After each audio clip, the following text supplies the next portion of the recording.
I'm about to turn your tart baking world upside down. A few months of experiments made me realize that I've been baking my tarts all wrong.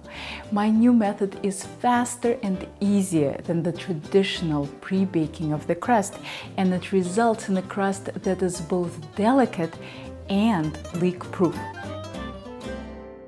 If you've ever baked a pie or tart, you're familiar with the idea of pre-baking, also known as blind baking of the crust.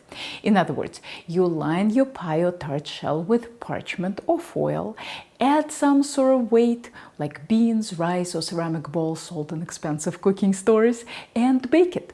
Then you remove the parchment and the weights, fill the shell, and bake it again. Why do we pre-bake the dough? The story I always heard is this: you pre-bake the empty tart shell so that the filling doesn't leak through the crust.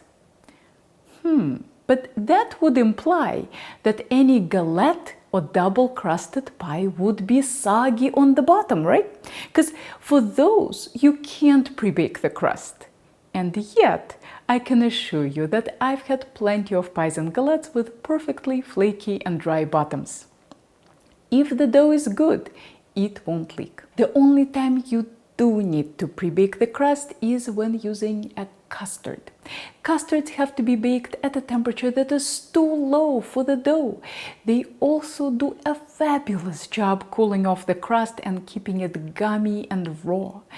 If you're baking a quiche, a pecan pie, or some other creation that requires you to pour a ton of custard into a pie crust, you do have to bake the crust fully before filling it. For years, I thought that pre-baking had no downsides and is good to do whenever possible. But I changed my mind. Whenever I made my tomato onion tart or the fruit tarts, the dough would come out a tad too dark and firm. Years ago, I read in the Zuni Cafe cookbook about the idea of freezing the tart shell for an hour instead of pre-baking it. I tried it out on 3 different fillings: apple tart, plum tart, and caramelized onion Gruyere tomato tart. They all came out beautifully with perfectly crisp bottoms.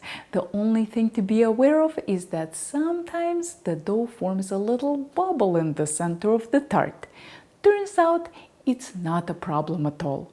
Just poke that bubble with the tip of a knife or even leave it completely alone. It will deflate once the tart is out of the oven. This happens because the dough is flaky. When it separates into layers, the top layer might bubble up, but the bottom layers will stay dry and crisp.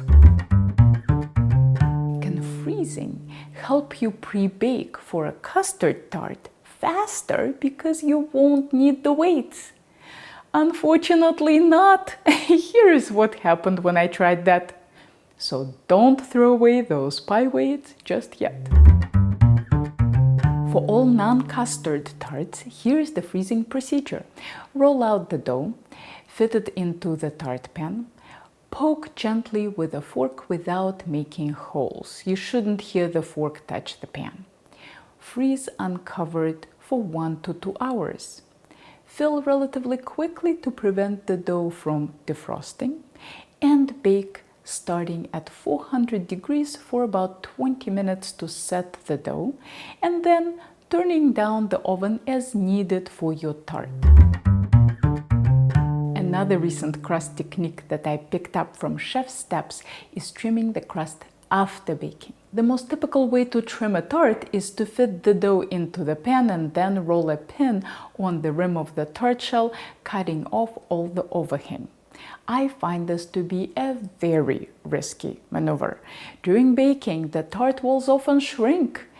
If they shrink too much, the fruit juice or the custard will leak out of the sides of the tart.